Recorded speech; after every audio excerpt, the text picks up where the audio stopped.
जरूर इसको देखें और आत्मचिंतन करें कि भारत की न्याय प्रणाली कहां पहुंच गई है। भारत में टोटल 5 करोड़ केसेस तो वो हैं जो district court, high court, supreme court में है। इसका मतलब 5 करोड़ परिवार न्याय की आशा में बैठा हुआ है। ऑन एन एवरेज एक परिवार में 6 आदमी रख लीजिए, तो यानी 30 करोड़ लोग न्याय की आस लगाए बैठे हुए हैं। 30 करोड़ का मतलब एक अमेरिका, 30 करोड़ का मतलब 15 ऑस्ट्रेलिया, 30 करोड़ का मतलब 1.5 ब्राजील। इतने लोग भारत में न्याय की आस में बैठे हुए हैं। और ये 5 करोड़ केस तो वो हैं जो district court, high court, supreme court में है। इसके पैरेलल हमारे देश में एक और जुडिशियल सिस्टम है, उसको कहते हैं तहसीलदार, एसडीएम, एडीएम, डीएम, कमिश्नर, जहां पे चकबंदी के मुकदमे चलते हैं। वो इस 5 करोड़ में काउंटेड नहीं है। जो तहसीलदार के यहां मुकदमा होता है, एसडीएम के यहां मुकदमा होता है, एडीएम के यहां होता है, डीएम के यहां होता है, चकबंदी अधिकारी जिसको सीओ कहते हैं, डीडीसी कहते हैं, एसओसी कहते हैं, वो इसके पैरेलल में है। और 5 करोड़ मुकदमे वहां पे भी चल रहे हैं। इसका मैं लाइव एग्जांपल देना चाहूंगा भारत की ब्लैक जस्टिस सिस्टम का। 1985 में जौनपुर में एक 10 बीघे जमीन का मुकदमा शुरू हुआ था। अभी वो सबसे नीचे पायदान पे है, जिसको कहते हैं चकबंदी अधिकारी। 1985 में मुकदमा शुरू हुआ, 2023 आ गया, लगभग 37 साल बीत चुके। 37 साल में यह नहीं तय हो पाया कि असली विल कौन सी है। 2 लोगों ने क्लेम किया, वो कह रहे हैं मुझे विल मिली है, वो कह रहे हैं मुझे विल मिली है। 37 साल में यह नहीं डिसाइड हो पाया असली विल किसकी है। अगर मान लीजिए आज डिसाइड हो जाए तो सीओ के बाद एसओसी, एसओसी के बाद डीडीसी, डीडीसी के बाद हाई कोर्ट, हाई कोर्ट के बाद सुप्रीम कोर्ट, यानी अभी 35 साल और लगेगा, 70 साल लगेगा। सेकंड जनरेशन मुकदमा लड़ रही है, ऑलरेडी सेकंड जनरेशन मुकदमा लड़ रही है। और इसी स्पीड से काम हुआ तो मुझे लगता है थर्ड जनरेशन आके मुकदमा जाके तब जाके सुप्रीम कोर्ट पहुंचेगा। दूसरा एग्जांपल, एक ग्लेरिंग एग्जांपल आपको देता हूं। 1971 के वॉर में पाकिस्तान में बम फेंकने वाले, पाकिस्तान के फौजियों के बहुत सारे बैंकर तोड़ने वाले एक कर्नल कबोत्रा है, पंचकुला में रहते हैं। दुश्मनों के उन्होंने दांत तोड़ दिए। आज 2000 से उनके मकान पे किसी ने कब्जा किया हुआ है। 2023 आ चुका है, 23 साल में वो अपने मकान को नहीं छुड़ा पाए। अभी मामला पंचकुला की डिस्ट्रिक्ट कोर्ट में है, उसके बाद चंडीगढ़ हाई कोर्ट जाएगा, फिर सुप्रीम कोर्ट जाएगा। तो 23 साल में वो सबसे नीचे पायदान पे है। वास्तविकता यह है, अंग्रेज चले गए, अंग्रेजी कानून यहीं छोड़ गए, अंग्रेजी व्यवस्था यहीं छोड़ गए। यह व्यवस्था भारत में न्याय देने के लिए नहीं बनी थी। यह जो न्यायिक जुडिशियल सिस्टम था भारत में जो बनाया गया, वो केवल और केवल भारत को लूटने बांटने के लिए बनाया गया था। चूंकि कानून वही चल रहा है, जुडिशियल सिस्टम वही चल रहा है, इवन हमारा ड्रेस भी वही चल रहा है। अंग्रेज काले कपड़े पहनते थे, हम भी काले कपड़े पहनते हैं। अंग्रेज जून के महीने में उनको गर्मी लगती थी तो 1 महीने छुट्टी करके इंग्लैंड चले जाते थे। आज भी हमारा हाई कोर्ट, सुप्रीम कोर्ट पूरे मई जून बंद रहता है। अंग्रेजों को क्रिसमस के टाइम में दिसंबर में छुट्टी मनाना जाना होता था, 1 महीने छुट्टी कर चले जाते थे। आज भी हमारी हाई कोर्ट, सुप्रीम कोर्ट दिसंबर में क्रिसमस के टाइम में 15 दिन 20 दिन बंद हो जाती है। तो सोच वही है, किताबें वही है, व्यवस्था वही है, कानून वही है। तो स्वाभाविक सी बात है, जस्टिस होगा कहां से? जस्टिस कैसे होगा? हम 2023 में 1860 का इंडियन पिनल कोड लेके घूम रहे, 1861 का पुलिस एक्ट लेके घूम रहे, गवाहों के बयान 1872 के कानून से हो रहे। हमने सब कुछ वर्ल्ड क्लास कर लिया, लेकिन अपने जस्टिस सिस्टम को कंपेयर करने की कोशिश ही नहीं किया। जितने में एक एयरपोर्ट बनता है, एक एयरपोर्ट बनाने में 25,000 करोड़ की लागत आती है। अगर हमारी सरकारों ने एक एयरपोर्ट की कीमत जुडिशियल सिस्टम पे खर्च कर दिया होता तो हमारी न्यायिक व्यवस्था अच्छी हो गई होती। आज घटिया, चूंकि अकाउंटेबिलिटी नहीं है, जुडिशियल सिस्टम में कोई अकाउंटेबिलिटी नहीं है। किसी के साथ न्याय हो जाए, अन्याय हो जाए, कोई फर्क नहीं पड़ता। निर्दोष को जेल हो जाए, जज की कोई अकाउंटेबिलिटी नहीं। दोषी को बेल हो जाए, जज की कोई अकाउंटेबिलिटी नहीं। लाखों लाख लोग जेल में सड़ रहे हैं, लाखों धोखेबाज भ्रष्टाचारी बाहर घूम रहे हैं। मूल कारण है ब्लैक जस्टिस सिस्टम। आपने बहुत अच्छा आपने इस पे वेब सीरीज बनाया है, और इस देश में world class airport, world class highway, world class shopping mall, सब कुछ वर्ल्ड क्लास बना लिया। इनफैक्ट अपना मोबाइल का डेटा सुरक्षित रखने के लिए हमारे सांसद विधायक जज आईफोन भी यूज करते हैं, अमेरिका का आईफोन यूज करते हैं, हमारा डेटा सुरक्षित हो जाए।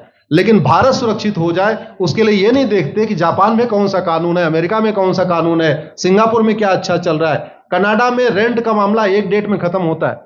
सिंगापुर में अभी कुछ दिन पहले एक व्यक्ति के पास 900 ग्राम गांजा पाया गया, उसको फांसी हुई है। दोबारा वहां ड्रग स्मगलिंग होगी क्या? तो भारत में चाहे वो ड्रग स्मगलिंग है, माफिया राज है, ह्यूमन ट्रैफिकिंग है, इन सब के लिए हमारा जस्टिस सिस्टम जिम्मेदार है। कोई भी अपराध होता है उसमें दो पक्ष होता है, एक पीड़ित, एक अपराध करने वाला। जो पीड़ित होता है वो चाहता है जल्दी उसको न्याय मिल जाए, अपराध करने वाला चाहता है मुकदमा लंबा चले। भारत का न्यायिक सिस्टम अपराध करने वाले के साथ खड़ा है। बलात्कारी चाहता है उसका मुकदमा 30 साल चले और मुकदमा 30 साल चलता है। भू माफिया चाहता है कि गरीब की जमीन पे कब्जा कर ले, उसका मुकदमा 50 साल चले और आज की डेट में मुकदमा 50 साल चल रहा है। इसका मतलब वर्तमान न्यायिक सिस्टम बलात्कारी के पक्ष में है, भू माफिया के पक्ष में है, ड्रग स्मगलर के पक्ष में है, ह्यूमन ट्रैफिकर के पक्ष में है, नक्सलियों के पक्ष में है, माओवादियों के पक्ष में है, जो लोग देश विरोधी काम कर रहे हैं उनके पक्ष में है। 40 साल 50 साल के बाद किसी व्यक्ति ने मिलावट करके लोगों का स्वास्थ्य खराब कर दिया, उसको 50 साल के बाद सजा हो रही है। इस बीच उसने कम से कम पता नहीं कितने लोगों का और भी कर दिया। तो ये जो जस्टिस सिस्टम होता है दवा की तरीके काम करता है। जैसे दवा अच्छी होती है बीमारी तुरंत ठीक हो जाती है, अगर दवा घटिया होती है तो बीमारी बढ़ जाती है। दवा खाने के बाद शरीर एज इट इज नहीं रहता, या तो बीमारी ठीक होती है या तो बीमारी बढ़ती है। अगर कोई आदमी एक गांव में किसी के साथ कुछ गलत कर दे, उसको 6 महीने के अंदर सजा हो जाए, साल भर के अंदर हो जाए, दूसरा अपराध वहां नहीं होगा। लेकिन अगर उस व्यक्ति को पनिशमेंट नहीं मिला तो स्वाभाविक सी बात है उसने उसको और मोटिवेट कर दिया। कहते नहीं ऐसे बुखार है, तुरंत 2 गोली खाइए बुखार ठीक हो गया, लेकिन अगर आपने दवा नहीं खाई या गलत दवा खा लिया तो टाइफाइड होगा या निमोनिया होगा। दुर्भाग्यवश ये हमारा जस्टिस सिस्टम यही कर रहा है। आज की डेट में जितनी समस्याएं हैं, चाहे वो घूसखोरी है, जमाखोरी है, मिलावटखोरी है, कालाबाजारी है, नशा तस्करी है, मानव तस्करी है, सोना तस्करी है, ड्रग स्मगलिंग है, या नक्सलवाद है, या माओवाद है, या कट्टरवाद है, जो भी समस्याएं हैं, उसका एक बहुत बड़ा कारण यह है कि हमारा जस्टिस सिस्टम उसको टैकल नहीं कर पा रहा है, उसको पकड़ नहीं पा रहा है, और इसीलिए भारत में अराजकता है। मैं तो इतने जानता हूं, ऐसी कोई बीमारी नहीं जिसकी कोई दवाई नहीं, ऐसी कोई समस्या नहीं जिसका कोई समाधान नहीं। हम हर चीज के लिए बाहर से चीजें खरीदते हैं, तो हम ये क्यों नहीं देख रहे हैं कि आखिर चाइना का जस्टिस सिस्टम कैसा है, सिंगापुर का कैसा है, कनाडा का कैसा है, फ्रांस का कैसा है और अमेरिका का कैसा है। हम क्यों नहीं बेस्ट प्रैक्टिसेस उनकी अडॉप्ट कर लेते।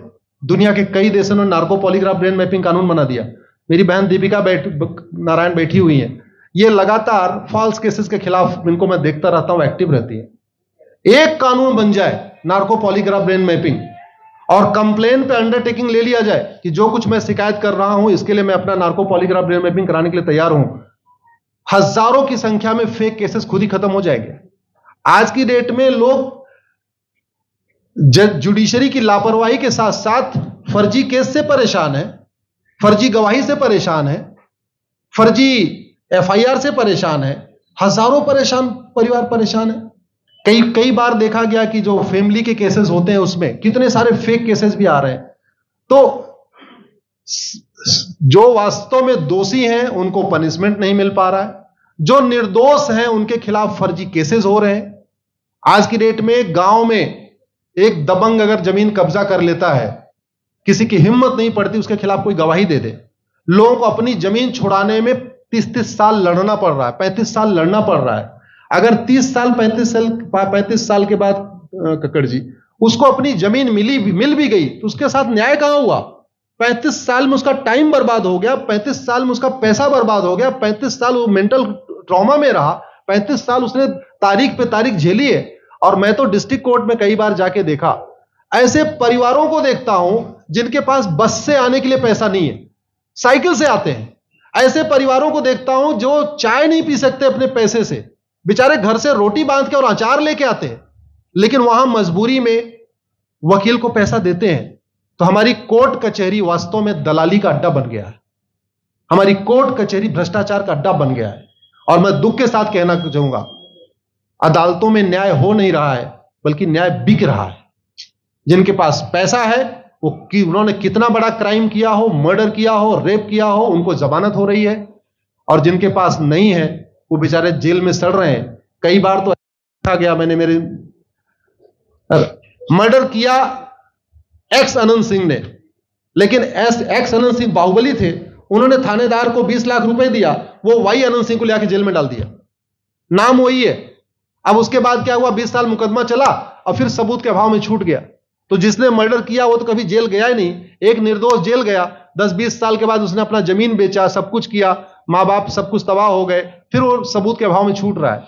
तो सबूत के अभाव में अगर 20 साल के बाद छूट भी गया हो, उसका 20 साल कौन लौटाएगा? उसके 20 साल के लिए कौन जिम्मेदार है? उसके 20 साल जो बर्बाद हुआ उसके लिए संविधान की शपथ लेने वाले जिम्मेदार हैं। संविधान के प्रियम्बल में लिखा है, हम आपको जस्टिस देंगे, हम आपको न्याय देंगे।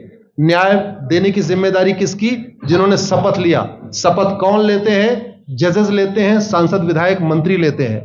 तो आज की डेट में अगर लोगों को न्याय नहीं मिल रहा है तो इसके लिए वही जिम्मेदार हैं जो संविधान की शपथ लेते हैं।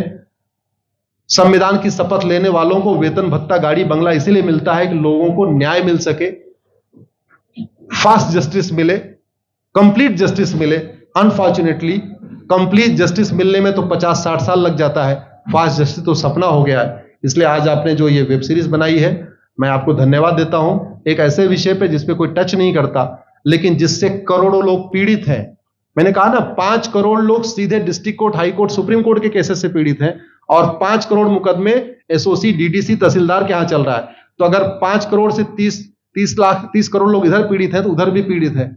वास्तव में बहुत बड़ी संख्या भारत में इसी से पीड़ित है, और अपराध, भ्रष्टाचार और जितनी भी अराजकता चल रही है उसका मूल कारण भी यही है। जस्टिस सिस्टम अच्छा हो जाए, कानून सख्त हो जाए, कानून का खौफ पैदा हो जाए, न्यायपालिका का खौफ पैदा हो जाए, और ये थाने जो दलाली के अड्डे बन गए हैं, तहसील जो दलाली का अड्डा बन गया है, डिस्ट्रिक्ट कोर्ट जो कमीशन खोरी का अड्डा बन गया है, अगर इस पे कंट्रोल हो जाए तो वास्तव में भारत में फिर से राम राज्य आ सकता है।